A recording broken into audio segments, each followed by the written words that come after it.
তারা হয়তো এই হাদিস জানে না, আল্লাহ পাক ওদের কানের মধ্যে আমার এই হাদিসটা যেন পৌঁছে দেন, আমিন। নবী সাল্লাল্লাহু আলাইহি ওয়াসাল্লাম বলেছেন, আমি মেরাজের রাতে যখন গিয়েছি তখন এক শ্রেণীর মানুষকে দেখেছি, ওদেরকে শাস্তি দেয়া হচ্ছে। কি শাস্তি? জাহান্নামীদের রক্ত এবং পুঁজ ওদেরকে খেতে দেয়া হচ্ছে।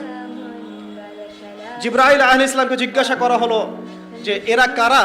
তিনি বললেন, এরা আপনার উম্মতের সেই সব ব্যক্তি যারা মাদকদ্রব্য সেবন করত। আল্লাহ রাব্বুল আলামিন তার হাবিবের মাধ্যমে জানিয়েছেন, যখন কোনো মুসলিম মাদক সেবন করে বা কোনো ব্যক্তি মাদক সেবন করে তখন 40 দিন তার নামাজ কবুল হয় না। এরপর যদি সে তওবা করে তাহলে আল্লাহ পাক তার তওবা কবুল করবেন ইনশাআল্লাহ। যদি সে আবারও মাদক খায় তওবা করার পর, আবার 40 দিন তার নামাজ কবুল হবে না।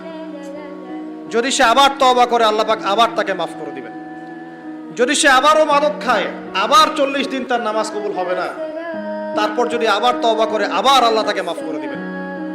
এরপরেও যদি সে আবার মাদক দ্রব্য সেবন করে, নবী সাল্লাল্লাহু আলাইহি ওয়াসাল্লাম বলছেন তাকে আল্লাহ রাব্বুল আলামিন পরকালে মৃত্যুর পরে তিনাতুল খাবাল পান করাবেন। তিনাতুল খাবাল। জিজ্ঞাসা করা হলো, ইয়া রাসূলুল্লাহ, তিনাতুল খাবাল কি জিনিস?